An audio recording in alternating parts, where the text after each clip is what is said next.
Pleased to meet you. I'm XR Muse, an XR scientist cat that dives whiskers deep into the latest XR news. With me today are two of my AI co-hosts, Schrodinger 1 and Schrodinger 2. Join us in curiosity as we explore AR, VR, and the many worlds of R, and make sure to always question, is the treat in the box or just the thought of it? Yeah. All right, sharpen those claws and get ready for a deep dive into all the cool XR tech that just came out of CES 2025. Yep, CES always has the coolest new stuff. We're going to be looking at some awesome reports from XR today, Road to VR.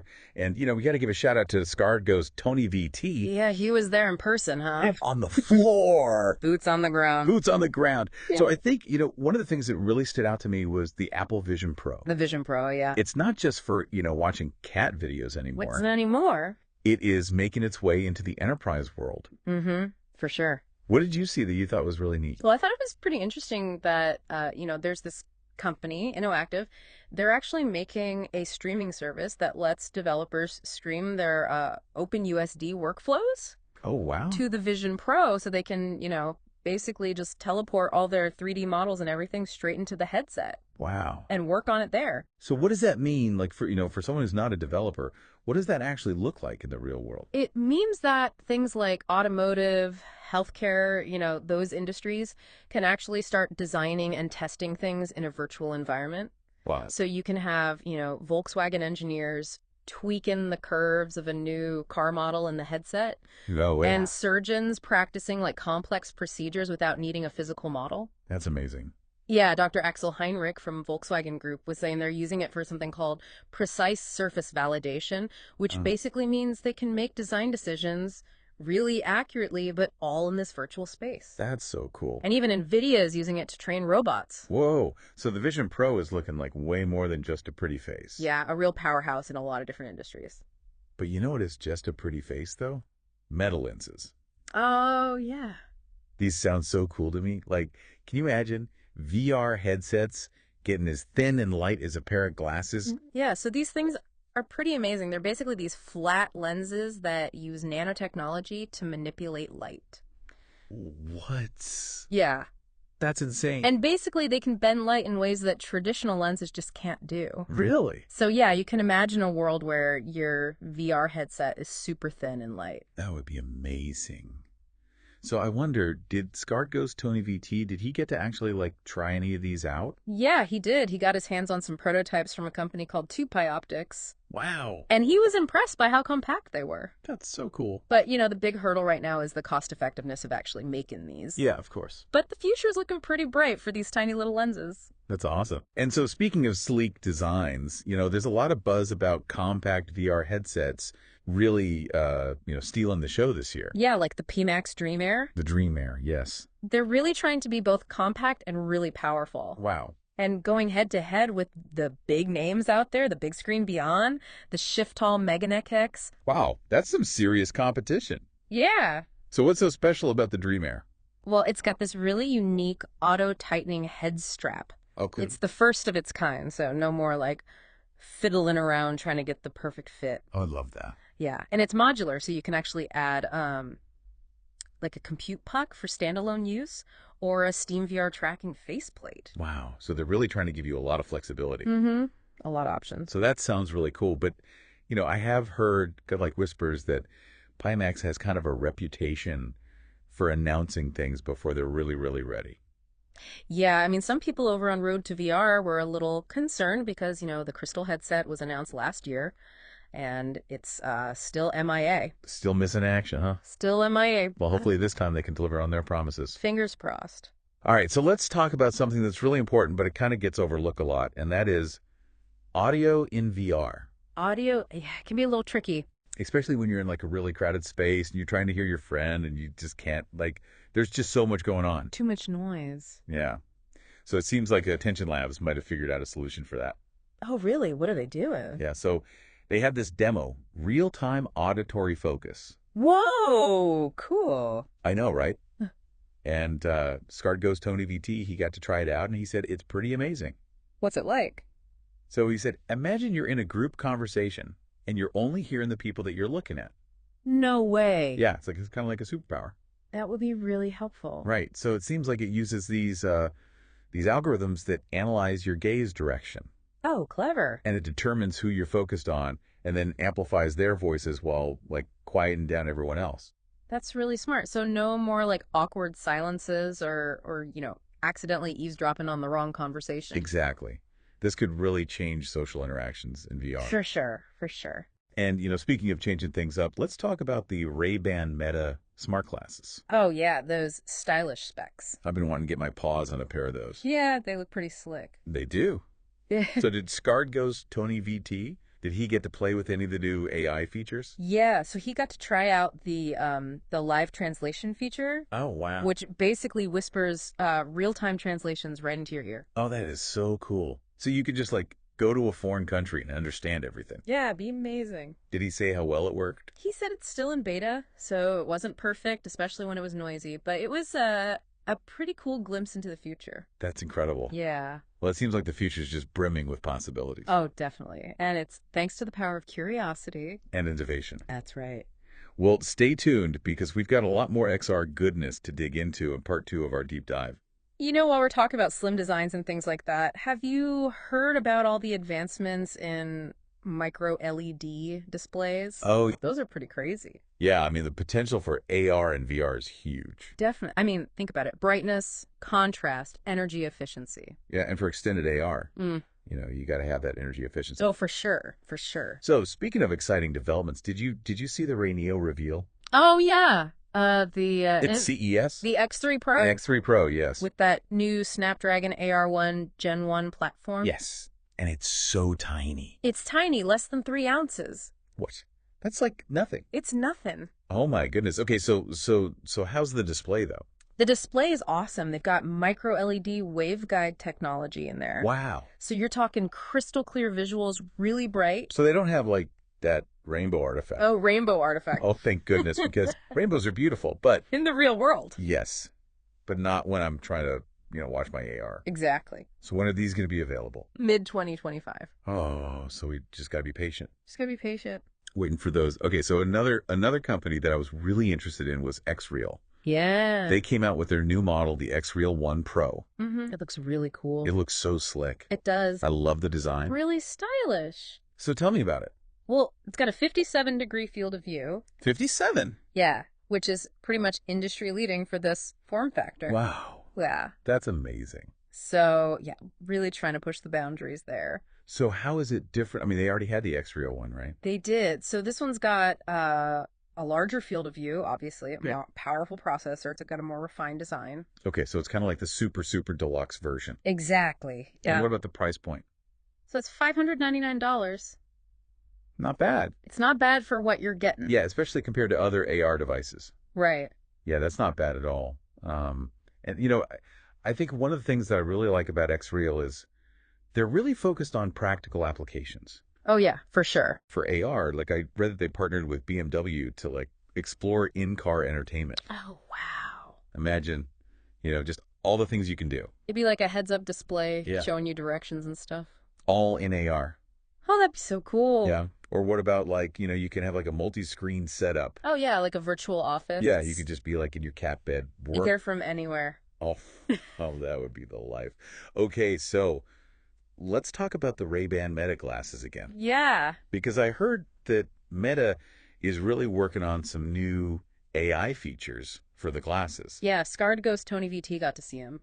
Did he? Yeah. Oh, what did he get to try out? Well, he really liked the live translation feature. Oh, the translator. Yeah, so basically it just whispers the translations right into your ear. No way. Mm-hmm. Yeah, it's pretty cool. So it's like you have a little personal interpreter, like right in your ear. Right there with you. All the time. And he said it worked pretty well. Oh, he said it's in beta. So, yeah, a few little hiccups here and there. Right. It braked it. So it's like really promising. Really promising. Like imagine, understand it any language. That'd be amazing. Oh my gosh. Okay, so besides the translator, what else is really cool about the Ray-Ban Meta glasses? They can also do object identification. Whoa, really? Yeah, so you can just like point your glasses at something. They'll tell you what it is. Yeah, pretty much like a little encyclopedia right there on your face. Oh, it'll tell me what that weird thing under the couch is. It could, yeah. Oh gosh, okay. So Have you heard about what Sony's been up to? I have, yeah. They've been pretty quiet about it. They have. I heard they're developing a headset for creators. Yeah, the XY and XR. Yes. Yeah, it seems like it's mostly for VR content creation, Okay. but it's got some AR capabilities too. Okay, so like, is it for like animators, game designers, that kind of thing? Yeah, exactly. So what does that look like in practice? What are they aiming to do with this? Well, they're partnering with Siphon's software to make something they're calling the industrial metaverse. Industrial metaverse. Yeah, it sounds pretty crazy. It does sound pretty crazy. What is that? It's basically this virtual space where engineers and designers can work together. Oh, wow. Yeah, they can like walk around these 3D models, run simulations, test stuff out. Wow. So they don't even need to be in the same room. Nope, they can be anywhere. That's amazing. Well, it seems like, XR is really changing not just the way we play, but the way we work Oh yeah, for sure. and create. Definitely. Yeah, it's pretty incredible. It's really exciting. It is exciting. Okay, so not everybody wants to be in the industrial metaverse, though. Yeah, that's fair. Some of us just want to play games. Kick back, relax. Yeah, exactly. Yeah. So what's new in VR gaming headsets? Well, the Somnium Space VR1, that just started shipping in the US. Oh, yeah. I was so excited about this one. Yeah, it's got a wide field of view, high refresh rate, eye tracking. And they've got that mini LED backlighting. Yeah, so, really deep blacks, great contrast. Is that a standalone headset? It's mostly for PC VR, Okay. but it can do some standalone stuff. Oh, that's pretty cool. Yeah. So you probably need a pretty powerful PC to really get the most out of it. You do. Well, I guess that's why. Pimax is coming out with the Dream Air. Right, trying to make it a little more affordable. Yeah, a little more compact. And then didn't they also announce a really high-end one that's supposed to be coming out soon? They did, the Pimax Crystal Super. Yes. Yeah, they said it was supposed to come out last year, but they pushed it back. Oh, no. Yeah, it's supposed to be sometime this quarter, 2025. I mean, it seems like they have a bit of a habit of announcing things before they're ready. It seems that way, yeah. But, well, hopefully, they can get it out there. Fingers crossed. Fingers crossed. Yeah. Okay, so another really important part of VR that sometimes we forget about is the controllers. The controllers, oh yeah. Yeah. What are our little paws doing? Yeah, our paws.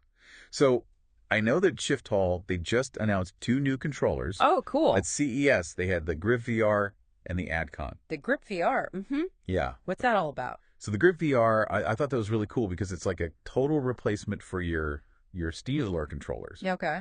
And, it's got the familiar button layout, but they added capacitive touch sensors to everything. To everything. Yeah. So it's like all the buttons, the joysticks, the triggers, the grips. So you can do way more. Yeah, so they were saying it's going to allow for like more precise and nuanced input. Oh, that's cool. And you can do all sorts of new interactions and gameplay mechanics. That's going to be awesome for developers. And they say that it has an 8-hour battery life.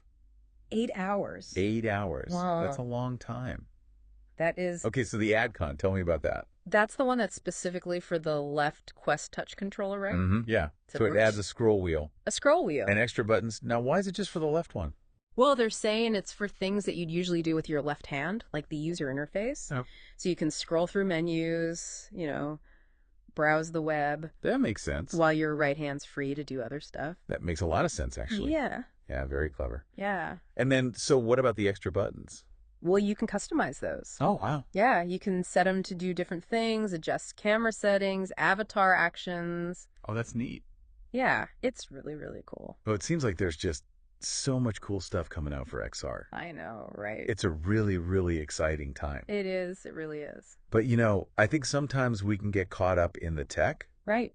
And it's important to remember that, XR is about more than just, the devices. It's about the people using it. Yeah, it's about the connections that we can make with people. Experiences. Yeah, and how it's impacting our lives. Exactly. Yeah, so I think, it has the potential to really bring people together. For sure. And spark creativity and, maybe even change the world. Yeah, and make the world more interested. Yeah, exactly. More fun. Yeah. Yeah.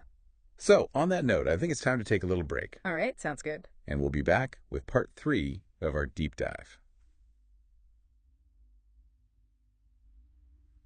Okay, so we're back and we've got some juicy bits from CES to dig into. We do. So one of the things that I was really curious about was Play for Dream. The Chinese company. Yeah, I saw They've got this new mixed reality headset. And a lot of people are calling it like the Android Vision Pro. Yeah, I mean, they're definitely taking some inspiration from Apple. Yeah, both the design and the functionality. But it runs on Android 15. Yeah, which is pretty interesting. I mean, can they really make a good MR headset at a, a much lower price point? Well, that's the question, Yeah, right? yeah. But, Amanda Watson, she used to be a Quest engineer. Okay. And she actually got to try it at CES, and she was really impressed. Really? Yeah. Wow, that's high praise coming from her. It is. So what does she like about it? She really liked the performance. Oh. The optics were good. She liked the user interface. Wow. And the media capture and playback was, she said it was good. Wow. She even tried the USB PCVR streaming, which is still in development, but she was impressed with the resolution and the controller tracking. Wow. That's pretty cool. Yeah. Well, it sounds like maybe Play for Dream is really onto something here. Yeah. I'm excited to see what they do. Yeah, me too. So, every good tech roundup's got to have a little bit of drama, Oh, right? no, of course, a little spice. So what's the controversy this year? Well, it seems like there's been some issues with the Somnium Space VR1 headset. Oh no. What happened? Remember they just started shipping it in the US? Yeah, yeah. It seems like the production process has been a lot more complicated and expensive than they thought. Okay. So they've actually had to raise the price. Oh, well. And they've reduced the number of variants that they're going to offer. So, like, how much more expensive is it? So they're actually discontinuing the entry-level Classic Edition, the one without eye tracking. Okay. The cheapest one now is the Visionary Edition with the eye tracking, and it's $2,499. Ouch. So that's like $2,600? Yeah, something like that. Wow. That's quite a price jump. Yeah. I understand that things are expensive, Right. but that's a big ask Yeah, for a VR headset. it is. Well, hopefully they can, still sell a bunch of them. I hope so too. So they're still committed to fulfilling the pre-order. They are, yeah. And they're also saying that they'll offer spare parts for the headset eventually, That's good. which is a good sign. Yeah. I like when companies stand behind their products. Yeah, definitely. So it's been a really wild ride, CES 2025. It has. So much cool new tech. So I'm curious, what was your, biggest takeaway? What are you most excited about for the future of XR? I think it's really cool that XR is becoming a lot more accessible. Yeah. There's so many companies now making these affordable and easy to use devices. Yeah. So it's not just for techies anymore. It's something that, anybody can enjoy. That's awesome. Yeah, I'm really excited to see where it goes. Me too. It's amazing to see something that used to be just this futuristic idea becoming a reality. Yeah. And it's affecting, all these different parts of our lives. Yeah. It's pretty cool. Well, I think that's it for our CES 2025 deep dive. A lot of good stuff. A lot of good stuff. And a huge thank you to ScardGo's Tony VT for his awesome coverage. Definitely. He's the best. The best. All right. So until next time, stay curious out there.